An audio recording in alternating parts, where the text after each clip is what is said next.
Hello, আসসালামু আলাইকুম। Champions league is back. আজ রাত ১টায় আর্সেনাল মুখোমুখি হতে যাচ্ছে তাদের ঘরের মাঠে রিয়াল মাদ্রিদের সাথে।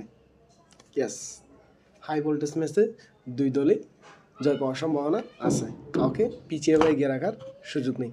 বাট হোম গ্রাউন্ডের হিসাবে আর্সেনাল কিছুটা এগিয়ে থাকবে।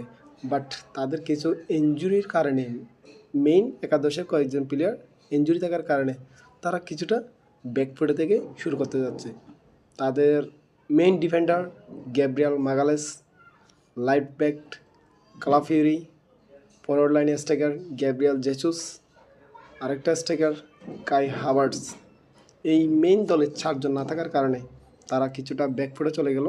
বাট তারপরে তাদের গড় মাঠ, তাদের একটু কনফিডেন্স থাকবে, তারা খুব ফাস্ট অ্যান্ড অ্যাটাকিং ফুটবল খেলে। রিয়াল মাদ্রিদকে এগিয়ে রাখার তেমন সুযোগ নেই। তাদের রিসেন্ট পারফরমেন্স আপনারা দেখেছেন। বাট চ্যাম্পিয়ন্স লিগে তো Real Madrid is Real Madrid. তারা কেমন খেলে ইউরোপে তাদের ডাফট আপনারা এর আগেও দেখেছেন, আমরাও দেখেছি। গত তারা চ্যাম্পিয়ন ছিল এই লিগের।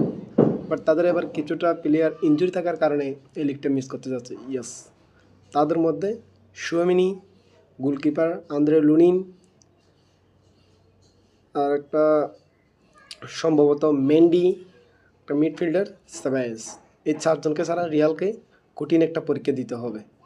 বাট তাদের বর্তমানে এই কম্বিনেশনের মধ্যে এই মেইন টিমের কয়েকটা প্লেয়ার না থাকার কারণে তারাও কিছুটা ব্যাকফুটে চলে গেল। বাট ফরওয়ার্ড লাইনে তাদের একটু স্বস্তির জায়গা হলো ভিনিসিয়াস, রদ্রিগো, এমবাপ্পে, মাঝখানে বেলিংহামকে তারা পাচ্ছে। এই জন্য রিয়াল মাদ্রিদকে আপনি 50-50 রাখতে পারেন, বাট এগিয়ে রাখার সুযোগ নেই। আর্সেনাল ঘরের মাঠে খেলা, তারা খুব বিধ্বংসী মানে অ্যাটাকিং একটা ফুটবল খেলে, যেটা প্রিমিয়ার লিগে তারা এবার প্রমাণ করেছে। তারা প্রিমিয়ার লিগে 2 নম্বর পজিশনে আছে, এমনকি চ্যাম্পিয়ন্স লিগও তারা ভালো করেছিল। দেখা যাক কী হয়। দুজনের জন্য শুভকামনা রইল।